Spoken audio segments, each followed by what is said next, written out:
Okay, Rodney in the passenger seat of car number 1. Of course, he was in the 2-seater sprint car last night. So we see how they go. Racetrack will be very wet and slippery for these guys, as you can see. When the light goes green, absolutely no traction at all. So let's see how they sort it out. Peter Thompson, the one, finding a little bit of grip. We spoke too soon. Gets it sideways down the back straightaway, and that allows Andrew Norton, the Al Falcon out of Broome in Western Australia. Andrew Norton will lead them down the main straight for the first time, and Mark Purdy, the Victorian car, has got it sideways underneath the control tower, looking for some traction, not getting much of it. Peter Thompson staying out wide on the concrete, holds on to third. Nick Stein would be the next one, and then we've got Jack Stead finding his way through on a slippery racetrack. Cherie Barron gives the wall a little bit of a nudge, but Andrew Norton has worked this one out so far. Has got 2 laps down on the 8-lap journey, and the old Yellow Falcon out of Broome in Western Australia. Mark Purdy from Victoria doing a great job. Got it sideways down the back chute underneath the control tower, or underneath the pit area, but manages to keep it pointing in the right direction. Cherie's had enough. Brings the car onto the infield. They're coming up on the tail of Jonathan Crown to put a lap on him.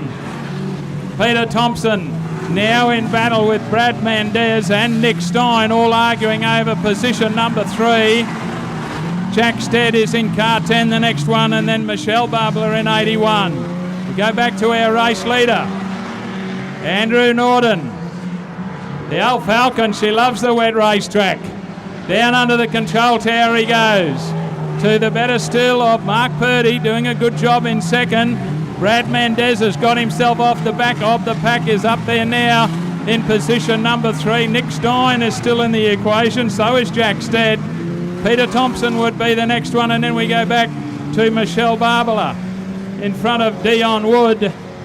And our race leader puts another one down. Has got the length of the main straightaway as his race lead over Mark Purdy, who is about to come into some competition with Brad Mendez. Brad Mendez right on his hammer, as is Jack Stead, but he washes out front end there in turn number 2. We've got Mark Purdy sideways underneath the pit gate, allowing Brad Mendez underneath through the western corner, and Brad Mendez from the back of the pack has got himself up into position number 2. Now chasing him will be Mark Purdy, and in there too is Jack Stead. So arguing over the second place position while all this is happening. Andrew Norton, been on holidays in Queensland for a month since the national title. Comes down, takes the white flag, 1 lap to go. Chasing hard, Brad Mendez into third place now is Jack Stead. We've got a yellow light because eventually, lights out. Someone's got to go on the racetrack first, and it was Street Stocks tonight to the outside of the witch's hat. Trying to have a look on the outside, Mark Purdy. Is he game enough? He's going to drive down the outside of Andrew Norton, and our Victorian friend Mark Purdy goes into the race lead. Andrew Norton chases hard, and Brad Mendez. Down this time they will get a white flag as Andrew Norton has a look down the inside, hangs the tail out. But it's Mark Purdy. Have a look at Brad Mendez. He hasn't had enough yet. Goes to the outside. Looks for some grip right up high against the concrete as Andrew Norton struggling to get the Falcon mobile again. Jack Stead now on the outside of him.